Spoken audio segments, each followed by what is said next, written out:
ஆண்டவராக இயேசு கிறிஸ்துவின் நாமத்தில் என் அன்பின் வாழ்த்துக்கள்.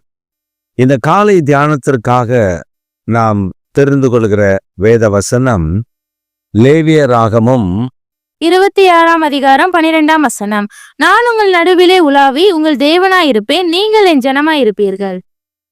நான் உங்கள் நடுவிலே உலாவி உங்கள் தேவனாயிருப்பேன், நீங்கள் என் ஜனங்களாய் இருப்பீர்கள். பிரியமானவர்களே, நம்முடைய தேவனாகிய கர்த்தர் நம் நடுவில் உலாவி நம்முடைய தேவனாய் இருப்பாரா? நாம் அவருடைய ஜனங்களாய் இருப்போமா? அப்படியானால் அவர் உலாவதற்கு என்னென்ன காரியங்கள் தடைகள் என்று பார்த்தால், வேதம் சொல்லுகிறது, லேவியராகமம் புஸ்தகத்திலேயே நீங்கள் வாசித்தால், நான் பாளையம் எங்கும் உங்கள் நடுவில் உலாவி வருவேன். அப்படி நான் பாளையம் எங்கும் உலாவி வரும் பொழுது அசூசி உங்களிடத்தில் காணப்படாதிருக்க வேண்டும். அப்படி என்றால் நீங்கள் உங்களுடைய கழிவுகளை ஆங்காங்கே பாளையத்தில் காணப்படக்கூடாது. அதற்கான இப்படி செய்ய வேண்டும் என்று ஆண்டவர் அவர்களுக்கு ஒரு கட்டளையை ஆண்டவர் கொடுத்தார். ஜனங்கள் அதை பின்பற்றினார்கள். தேவன் தம்முடைய பாளையத்தில் புறப்பட்டு வரும்போது அங்கே அசுசை காணாதபடி, அசுத்தமானது காணாதபடி, அது தூய்மை உள்ள பகுதியாக, அழுக்கில்லாமல் குப்பை இல்லாமல் இருக்கும் பகுதியாக கர்த்தர் மாற்றி வைக்க ஜனங்களுக்கு கட்டளையிட்டார். அவர்கள் அப்படியே செய்தார்கள். ஆண்டவர் உலாவினார். இன்றைக்கு நம்முடைய இருதயத்தில், நம்முடைய வீட்டில், நம்முடைய வாசஸ்தலத்தில், நாம் வசிக்கிற பகுதிகள் கர்த்தர் உலாவ வேண்டும் என்றால் அசுசைகள் காணப்படாது இருக்க வேண்டும். அதாவது பரிசுத்தம் இல்லாமல் ஒருவனும் தேவனை தரிசிக்க முடியாது. அப்படியானால் நம்முடைய வாழ்க்கையில் பரிசுத்தம் அவசியம், தூய்மை அவசியம். பரிசுத்தம் உள்ள தேவனுடைய பிள்ளைகளாய் நாம் இருக்கும் பொழுது நம் நடுவில் கர்த்தர் உலாவுவாராம். அவர் உலாவுகிற கர்த்தராய் இருக்கிறார். உண்மையிலேயே நீங்க பரிசுத்தமா இருந்து பாருங்க. அசுத்தம் இல்லாத ஒரு வாழ்க்கை, உங்கள் எண்ணங்கள் சிந்தனைகள் எல்லாம் பரிசுத்தமாய் காத்து கொண்டு பாருங்களேன். அவர் உங்களோடு கூட இருக்கிறதை நீங்கள் அனுபவிக்க முடியும். You can experience the Lord God is with you all the time when you are become a holy person. உங்கள் பாவங்களுக்கு நீங்கள் வேண்டாம் என்று சொன்னால் ஆண்டவர் உங்கள் நடுவில் இருக்கிறதை நீங்கள் காண முடியும். அவர் உங்களோடு கூட உலாவுகிறதை, உங்களோடு கூட இடைபடுகிறதை, உங்களுக்கு உங்க கூட இருப்பதை நீங்கள் உணர முடியும். You can experience it. You could not show that God is with you, but you can experience it with your experience. நீங்கள் அனுபவிக்க முடியும். மற்றவர்களுக்கு தோ இங்கே கர்த்தர் இருக்கிறார், இங்கே இருக்கிறார் என்று காட்ட முடியாது. ஆனால் அவரை அனுபவிக்க முடியும். அப்படி அனுபவிக்கும் பொழுது என்ன? தீமை உங்களை அணுகாதபடி கர்த்தர் காத்து கொள்ளுவார். அசுத்தங்கள் உங்களை அணுகாதபடி கர்த்தர் காத்து கொள்ளுவார். பொல்லாத கிரியைகள் அணுகாதபடி கர்த்தர் காத்து கொள்ளுவார்.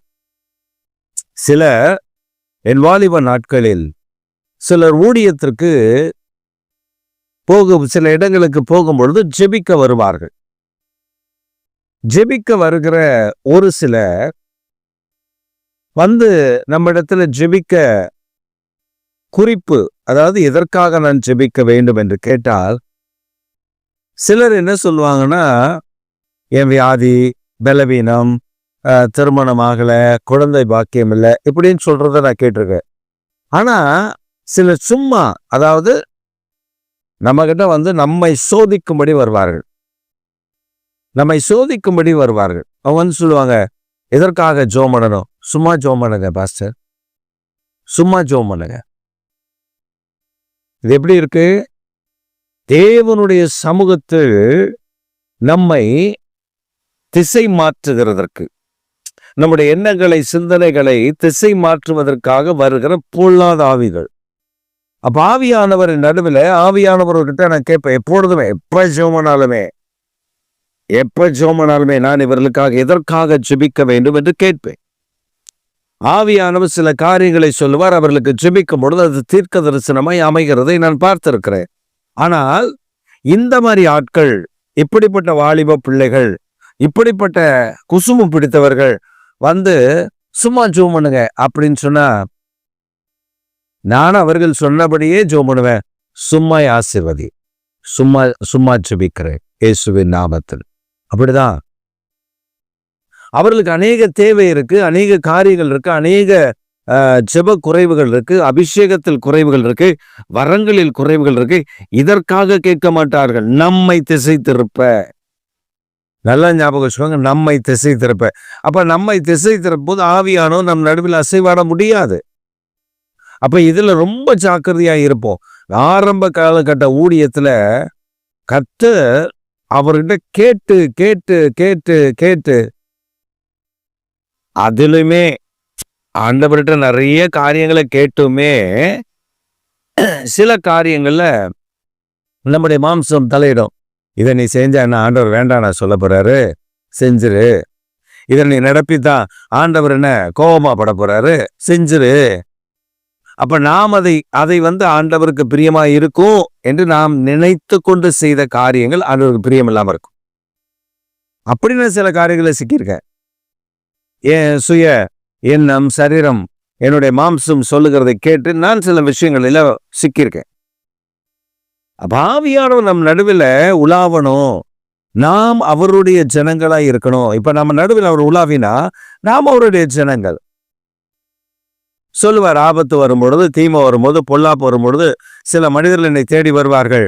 அப்ப ஆண்டவர் சொல்லுவாரு, நீ இந்த மனுஷன்கிட்ட பேசுற வேலையை வச்சுக்காத. இந்த மனிதனோட பேசுனீன்னா ஆவிக்குரிய ஜீவி கெட்டு போயிடும். அவன் உன்னை பேசுறானா, எதுக்கு பேசுறானா, குறை சொல்றதுக்கு வரான். பல குறைகளை உன்னுடைய மனதில் போட்டு உன் மனதை கெடுக்க வரான். ஜாக்கிரதை. அப்ப நான் ஜாக்கிரதையா இருப்பேன். அந்த மாதிரி ஆட்கள் அவங்ககிட்ட நான் பேசும் பொழுது, அப்படியா அப்படியா பாஸ்டர், அப்படியா பிரதர், சரி சரி சரி சரின்ட்டு அவங்கள முதல்ல அனுப்பி விடுறதுலே இருப்பேன். சரி எனக்கு கொஞ்சம் வேலை இருக்கு, நீங்க அப்புறம் நம்ம பார்க்கலாமா அப்படின்னு சொல்லி அவங்கள எப்படியாவது விளாதலையே அனுப்பி விட்டுருவேன். சில நேரங்களில் பார்த்தீங்கன்னா ஆவியானவர் சொல்வாரு, நீ ஜோமன் ஆரம்பிச்சிரு அப்படின்வார். நானும் என் மனைவியும் தானே, பிள்ளைங்க ஸ்கூலுக்கு போயிருக்கோம், 2 பிள்ளைங்களும். உடனே நாங்கள் காலையில் ஒரு 9:30 மணிக்கு முடங்கால் பண்ணிட்டு ஜோமன் ஆரம்பிச்சிருவோம். நாங்கள் ஜோமன்னா ஒரு 12 மணிக்கு மேலே தான் முடிப்போம். அப்போ நாங்கள் ஜோமனோம், ஒரு 1 மணி நேரமாக ஜோமனுமே அப்படின்னு தான் உட்காந்து ஜோமனோம். அப்படி ஜோமனை சில ஊழியக்காரங்க சொல்லுவாங்க, பாஸ்டர் நான் வந்தேன், உங்கள் வீட்டில் ஒரே ஜெப சத்தமாக இருந்துச்சு, நாங்கள் போயிட்டோம். ஒரு பாஸ்டர் அப்படி 2-3 தடவை சொன்னார். நான் சொன்னேன், பாஸ்டர் நாங்கள் என்ன சினிமா பார்த்துட்டு இருந்தோமா, சீரியல் பார்த்துட்டு இருந்தோமா, இல்லை குடிச்சு கும்மா வச்சுட்டு இருந்தோமா? இல்லை, ஏசப்பாவோட தானே பேசிட்டு இருந்தோம், நீங்கள் வந்திருக்கலாம்ல. இல்லை பாஸ்டர் நான் உங்ககிட்ட ஒரு விஷயம் பேசத்தான் வந்தேன் அப்படின்னாரு. அப்போனா ஜெபத்துக்கு ஆயத்தம் இல்லை. ஒரு ஊழியக்காரன் சீனியராக இருக்கிறீங்க, உங்களுக்கு ஜெபிக்க முடியாது, உள்ள உட்கார முடியாது. அப்ப ஆண்டவர் நம்மை பாதுகாக்கிறார். எப்படி பாதுகாக்கிறார் பாருங்க, இந்த மாதிரி நபர்களில் இருந்தெல்லாம் நம்மை பாதுகாக்கிறார். தேவையில்லாத குப்பையை கொண்டு கொட்டிடுவாங்க. நம்ம ஒரு மனிதனை நல்லவர்னு நினைச்சிருப்போம், அந்த மனிதனை பத்தி தவறா தப்பு தப்பா நம்ம கிட்ட போடுவாங்க. போட்டா நாளைக்கு அந்த மனிதனை பார்க்கும்போது அந்த தவறு செய்த மனிதனா தான் பார்ப்போமே தவிர அந்த மனிதன் மேல் வைத்திருந்த நல்ல அபிப்பிராயங்கள் இருக்காது. அப்ப ஆண்டவர் அவனுடைய தப்பிதத்தை, அவன் தவறு செய்திருப்பான், ஆனா அவன் மன்னிப்பு கேட்டிருப்பான், ஆண்டவர் அவனை மன்னிச்சிருப்பாரு. இப்போ ஆண்டவரோட ஒப்புரவாகி நல்லா இருக்கலாம். இல்ல பாவத்திலே இருக்கிறானா இல்ல நல்லா இருக்கிறான்னு நமக்கு தெரியாதான அந்த நபரை குறித்து நம்முடைய எண்ணங்களை, சிந்தனைகளை கரப்ட் ஆக்கி ஆவியான நம் நடுவில் உலாவ முடியாம பண்றாரு. இப்ப இந்த மாதிரி ஆட்கள் வந்தாங்கன்னா ஆவியான நம் நடுவில் அசைவாட முடியாம பண்ணிடுவாரு. அப்ப நாம என்ன ஆயிரும், ஆண்டவருக்கு எதிராளியா மாறிடும். கேட்பாரு, ஆண்டவர்கிட்ட போய் ஜோமன் ஆரம்பிச்சா கேட்பாரு, நீ எதுக்கு இந்த கதையிலெல்லாம் தலையிட்ட, நீ எதுக்கு இந்த கதையை கேட்ட, ஆண்டவரே என்னை மன்னிச்சிருங்க, இதே வேலையா போச்சு, உனக்கு பொழப்பா போச்சு, இந்த மாதிரி இதெல்லாம் கேட்கறது. நான் உன் நடுவில் இருந்து நான் உனக்கு சொல்லித்தரேன்ல, நான் உனக்கு கற்றுக் கொடுக்குறேன்ல, நீ அதுல நிலைத்திரு. இதாங்க தேவனாகிய கர்த்தர் நம்மோடு வைத்திருக்கிற உறவு. He had a good relationship with us. If we follow Jesus Christ as a Savior, if we follow Him with the help of the Holy Spirit, then the Holy Spirit teaches everything, where to go, where to do, what to do.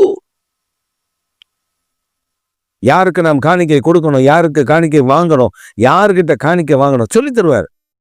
சிலர்லாம் காணிக்கை கொண்டு வந்து கொடுக்க அட no சொல்லு, நான் சொல்லியிருக்கேன், நோன்னு சொல்லியிருக்கேன். சிலர் ஜெபிக்க வரும்போது சொல்லியிருக்கேன், நோ, அவங்களுக்கு ஜெபம் பண்ணாத, நான் வெறுக்கிற ஆத்துமான்வாரு, நான் நோ சொல்லியிருக்கேன். சில வரும்போது சொல்றேன், எனக்கு பிரியமானவன், எனக்கு பிரியமானவன், நீ ஜெபம் பண்ணிட்டு இருக்க, நான் ஜெபம் பண்ணியிருக்கேன். எனக்கு அப்படிதான், என்னுடைய சொந்த வாழ்க்கையில் அப்படிதான். கர்த்தரை விட்டு தூரப்பட்டு போன நாட்கள் உண்டு. அப்புறம் ஆண்டவரிடத்துல கெஞ்சி கூத்தாடி கூப்பாடு போட்டு கிட்ட வந்து நெருங்கி, ஆண்டவரே என்னை மன்னிச்சிருங்கன்னு சொல்லி, ஆண்டவர் நம் நடுவில் உலாவதற்கு இடம் கொடுக்க கூடாதபடி வருகிற எல்லாவற்றையும் தடுத்து நிறுத்துகிறது பரிசுத்த ஆவியானவர். பரிசுத்த ஆவியானவர் நம்ம கூட இருந்தா நினைச்சுக்கோங்களேன், சூப்பரா நடத்துவார். அந்த அனுபவத்துக்குள்ள வந்து பாருங்களேன், எங்க வாழ்க்கையில அவர் உங்கள் வாழ்க்கையில, உங்கள் வீட்டில, உங்கள் இல்லத்துல, உள்ளத்துல உலாவுவார். நீங்கள் அவர் ஜனமாய் இருப்பீர்கள். கெத்தா நடக்கலாம். இன்னைக்கு சொல்லுங்க, ஆவியானவரே என் நடுவில் உலாவுங்க, என்னோடு கூட பேசுங்க, என்னோடு கூட உறவாடுங்க, எனக்கு என் கூட இருங்க, இன்றைக்கு என்னை நடத்துங்க, இனி வருகிற நாட்கள்லாம் என்னை நடத்துங்க, மகிழ்ச்சியோடு உம்முடைய நாமத்தை துதிப்போன்னு சொல்லுங்க. கர்த்தர் பெரிய காரியங்களை உங்களுக்கு செய்வதை காண்பீர்கள். ஆமென்.